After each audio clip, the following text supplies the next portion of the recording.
You walked out this morning with a scoop of seed in your hand.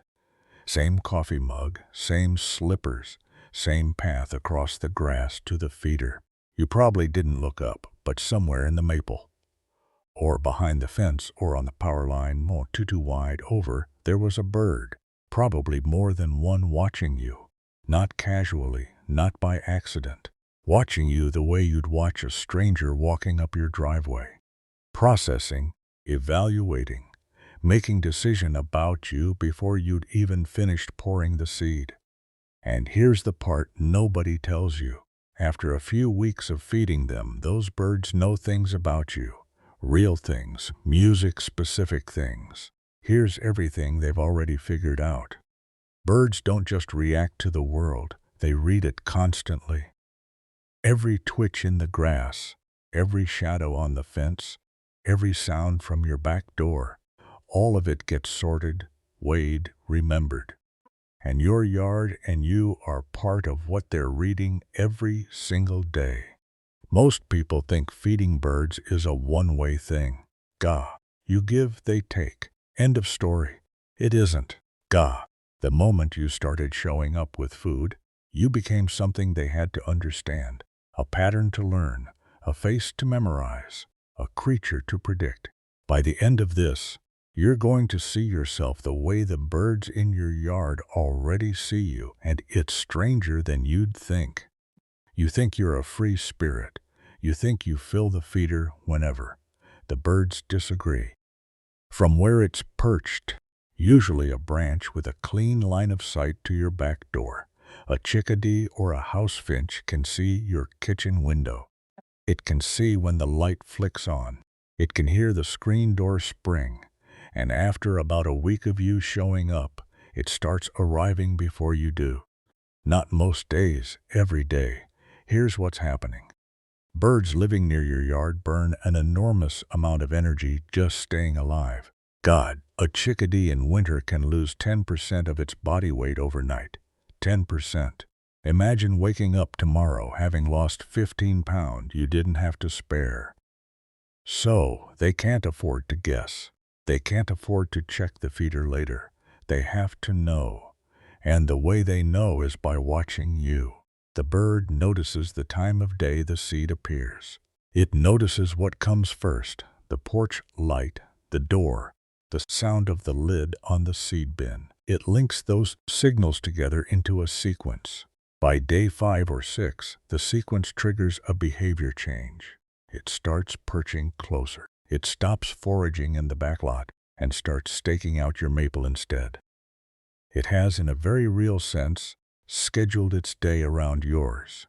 And here's the part that gets weird. If you're late, say you sleep in on a Saturday, the birds don't just leave. A lot of them wait. Some species will sit on the same branch for 40 minutes watching the door because their model of you says you're coming. Now, flip this around for a second. You have a small group of wild animals who have built a working theory of your morning routine without you teaching them, without you trying. What you can do with this. Pick a feeding window, even a loose one, like between 7 and 8.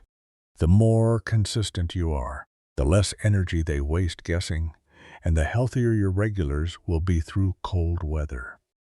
But that's just the schedule. The schedule is the easy part. Here's what most people never consider from the bird side. The chickadees and jays and titmice in your yard don't see a person filling the feeder. They see you, specifically as distinct from your spouse, as distinct from the mail carrier, as distinct from the neighbor who walks her dog past your fence. And there's hard science on this. Researchers studying corvids, crows, jays, magpies figured this out by accident. They wore masks while banding wild birds, then walked through the same parks weeks later wearing the same masks. The birds remembered, they scolded, they dive-bombed. They told other birds about the masked face months later, years later, in some studies. The smaller songbirds at your feeder aren't quite as sharp as crows, but they're closer than you'd guess. From where the bird is perched, It's looking at the shape of your face, the color of the jacket you wear most mornings, the way you walk, the height you stand at. It builds a profile. This one is safe profile, and that profile is yours, not your household's, yours. Here's how you can tell. Have someone else in your home try filling the feeder for a few days while you stay inside. The birds will scatter further. They'll take longer to come down. Some won't come at all until they see you through the window. That's not coincidence, that's recognition. The reason this matters to the bird is brutal and simple.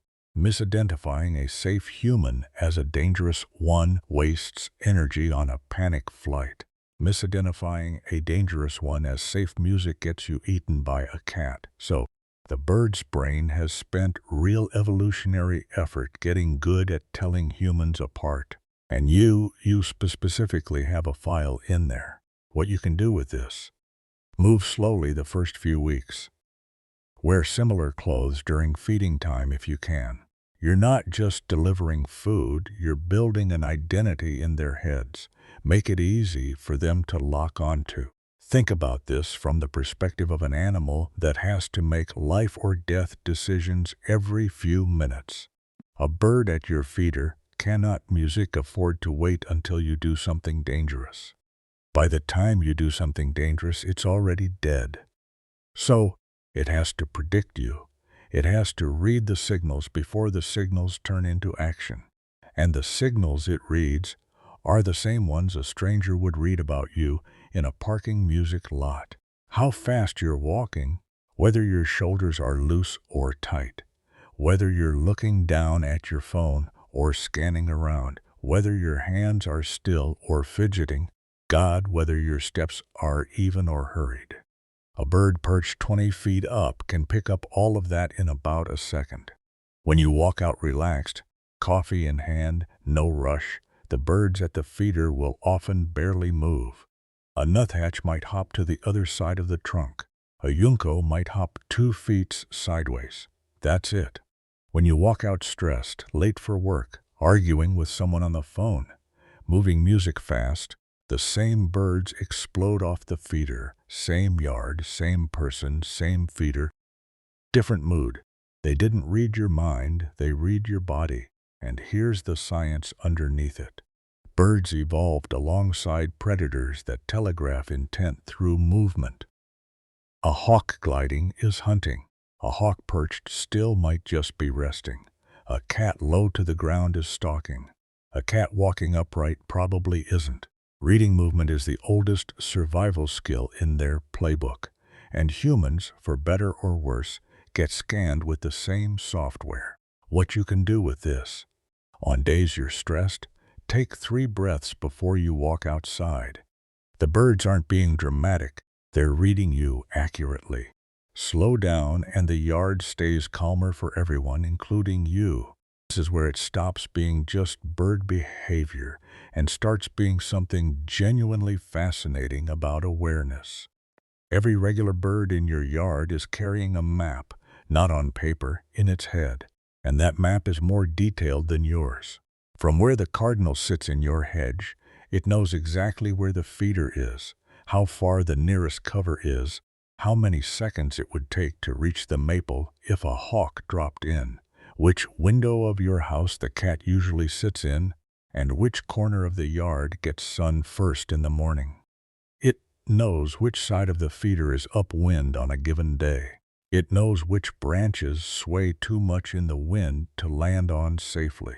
It knows that the bush by the AC unit is dense enough to hide in, but the one by the driveway isn't. You've probably lived in that yard for years. The bird has lived in it for weeks. Music, the bird knows it better than you do. And the moment you started feeding, you became music, a fixed landmark on that map. The back door is now a feature. Your usual path across the grass is now a route. The spot where you stand to refill the feeder is now a specific known location with its own associated risk level, its own timing, its own meaning. Birds passing through who've never been to your yard before learn the map fast, partly by watching the regulars. If a chickadee already trusts your feeder, a migrating warbler. Watching that chickadee figures out a lot in about 10 minutes. Trust spreads, and so does distrust, by the way. If something bad happens in the yard, a hawk strike, a cat attack, a falling branch, the map updates within hours. Areas get marked unsafe. Birds avoid spots they used to favor. The geography of your yard in their heads is alive. What you can do with this: keep the map music stable. Don't move the feeder around constantly. Don't suddenly change where you stand. The more predictable the landscape stays, the more confident your regulars get, and the more birds you'll see. So, here's what the birds in your yard already know about you. They know your schedule. They know your face. They know the difference between you on a good day music and you on a bad one. They know which door you come out of. They know what you wear. They know the path you walk and the speed you walk it. They've built a map of a yard with you in the middle of it, and they update that map every single day. You walked out this morning thinking you were just feeding the birds. God, you weren't. You were stepping into a relationship that's been going on quietly for as long as you've been showing up. A relationship where they've been doing most of the watching, most of the learning, most of the remembering. The yard you walk through every day, to the birds living there, it's a world they know better than you do. And now you know how they see it tomorrow. Before you do anything in your yard, stop for 30 seconds. Just stand by the door and think about what the birds are already noticing about you. Your jacket, your timing, the mood you brought outside with you. Then tell me in the comments, what do you think the birds in your yard have figured out about your routine? I read every one of them, and the stories you all share are honestly the best part of running this channel. Nature is talking. Learn to listen. I'll see you in the next one.